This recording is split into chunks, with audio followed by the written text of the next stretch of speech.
नमस्कार विद्यार्थी मित्रांनो. तर माझ्या YouTube चॅनलमध्ये मी तुमचं सहर्ष स्वागत करीत आहे. तर तुमच्यासाठी एका महत्त्वपूर्ण विषयावरती व्हिडिओ घेऊन आलो आहे. तो म्हणजे एम-पी-एस-सी आयोगानं ग्रुप बी 2025 ची पूर्व परीक्षेची जाहिरात टाकलेली आहे. तर ती जाहिरातीची माहिती तसेच तुम्हाला मी सांगणार आहे, की एम-पी-एस-सी आयोगाचे जे ग्रुप बीचं आहे त्याचा सिलेबस काय असणार आहे, त्याची तुम्हाला माहिती सांगणार आहे. त्यामुळे व्हिडिओ शेवटपर्यंत पहा आणि माझ्या चॅनलवर नवीन असाल तर प्लीज चॅनलला सबस्क्राईब करा. आता बघा, तर ही जाहिरात आहे. आता ही जाहिरात जर तुम्ही बघू शकता 117/2025 जाहिरातीचा नंबर व्यवस्थित लक्षात ठेवा. हे आहे 282 पदांकरता ही जाहिरात आलेली आहे आणि ही परीक्षा होणार आहे 9 नोव्हेंबर 2025 रोजी ही 37 जिल्हा केंद्रावरती ही परीक्षा घेणार आहे. त्याच्यामध्ये कक्षा अधिकाऱ्याची जर बघितली तर 3 पदं आहेत आणि एस-टी-आयची 279 पदं ही अशी डायरेक्ट ही जी 285 ही पदं ही पदभरती असणार आहे लक्षात घ्या.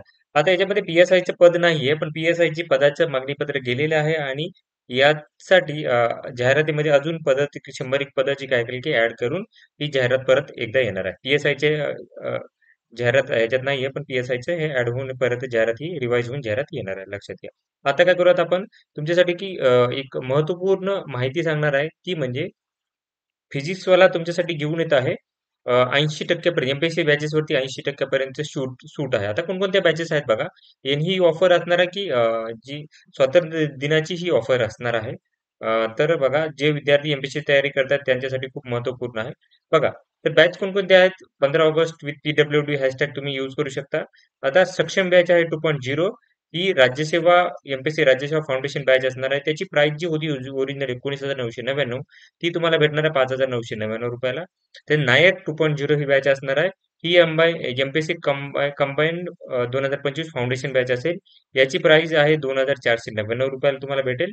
त्याच्यानंतर ना सामर्थ्य 2.0 ही बॅच असणार आहे कंबाईन्ड प्रिलिम्स 2025 ची बॅच ही ॲक्चुअली तुम्हाला भेटणार आहे 1999 रुपयाला भेटणार आहे.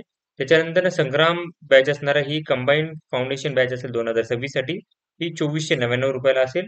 त्याच्यानंतर परीक्षण ही बॅच असणार आहे त्याच्यामध्ये एम-पी-एस-सी राज्यसेवा pre 2025 real plus online test series असेल ही 599 रुपयाला असेल आणि महाराष्ट्र फॉरेस्ट गार्ड बॅच असणार आहे ही 799 रुपयाला आहे.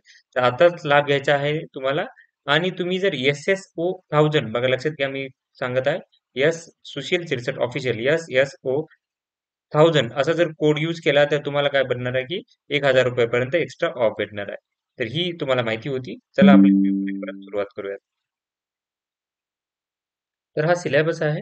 तर संयुक्त पूर्व परीक्षा 100 मार्काची असेल आणि मुख्य परीक्षा जी असणार आहे ती असणार 400 गुण. असे दोन्ही मिळून तुम्हाला काय असणार आहे तुम्हाला 500 गुण असतील. त्याच्यानंतर जी फिजिकल टेस्ट असेल आणि इंटरव्ह्यू असेल तर पी-एस-आय पदाकरिता असणार आहे. त्याच्यामध्ये 100 गुणांची ही असणार आहे शारीरिक चाचणी आणि 40 गुण याचे असतील, मुलाखतीचे असतील. असे मिळून तुम्हाला जर बघितलं पी-एस-आयसाठी तर हे 640 गुण हे असणार आहेत. बाकीसाठी तुम्हाला हे 500 गुण असणार आहे. त्याच्यानंतर कालावधी आता याचा पूर्व परीक्षेत सांगेल मी. 100 गुण असतील. प्रत्येक प्रश्नाला 1 गुण असेल. 1 तासाचा वेळ असणार आहे तुम्हाला. ऑब्जेक्टिव्ह टाइपचे क्वेश्चन असतील. आता निगेटिव्ह मार्किंगबद्दल जर बोलायचं झालं, तर 1/4 निगेटिव्ह मार्किंग असणार आहे तुम्हाला. त्याच्यानंतर तुम्हाला एकापेक्षा जास्त उत्तरं जर दिलं असेल, तर असेल तर तुम्हाला चुकीचं पकडलं जाणार आहे आणि तुम्हाला 1/4 निगेटिव्ह मार्किंग देणार आहे. त्याच्यानंतरनं अपूर्णांकात बेरीज आली तर अपूर्णांकातच ठेवण्यात येणार आहे आणि एखाद्या प्रश्नाचं उत्तर दिलं नाही तर तुम्हाला काय करणार आहे की नकारात्मक हे म्हणजे लागू नसणार नाही त्यासाठी तुम्ही हे करू शकता. त्याला काय निगेटिव्ह मार्किंग. आता सिलेबस बघा. सामान्य क्षमता चाचणीमध्ये इतिहास, भूगोल, अर्थव्यवस्था, चालू घडामोडी, राज्यशास्त्र, सामान्य विज्ञान, बुद्धिमत्ता, अंकगणित हे 8 घटक असणार आहे. आता त्याच्यामध्ये बघा अ, इतिहासमध्ये आधुनिक भारताचा इतिहास, विशेषतः महाराष्ट्राचा लिहिलेला आहे. भूगोलामध्ये अ, अ, पृथ्वी, जगातील विभाग, हवामान, अक्षांश, रेखांक, महाराष्ट्रातील जमिनीचे प्रकार, पर्जन्यमान, प्रमुख पिके, शहरे, नद्या, उद्योगधंदे इत्यादी विचारतील. अर्थव्यवस्थामध्ये तुम्हाला राष्ट्रीय उत्पन्न, शेती, उद्योग, परकीय व्यापार, बँकिंग, लोकसंख्या, दारिद्र्य व बेरोजगारी, मुद्रा आणि राजकोषीय नीती असेल. त्याच्यानंतर शासकीय अर्थव्यवस्थामध्ये तुम्हाला अर्थ अर्थसंकल्प, लेखापरीक्षण इत्यादी असेल. चालू घडामध्ये जागतिक तसे महाराष्ट्रासह भारतातील असेल. राज्यशास्त्र तुम्हाला कंप्लीट करायचं आहे. सामान्य विज्ञानमध्ये फिजिक्स, केमिस्ट्री, झूलॉजी, बॉटनी, आरोग्यशास्त्र. अंकगणितमध्ये तुम्हाला सगळं अंकगणित करायचं आहे. बुद्धिमत्ता चाचणीमध्ये तुम्ही हे नॉर्मली की तुम्ही किती अचूकपणे प्रश्न हे देऊ शकता अशा टाईपचे प्रश्न असतात हे. तुम्हाला पी-वाय-क्यू जर पाहिले तर तुम्हाला कळून जाणार आहे. तर ही माहिती होती. तर अशाच महत्त्वपूर्ण माहितीसाठी माझ्या चॅनलला सबस्क्राईब करा. धन्यवाद.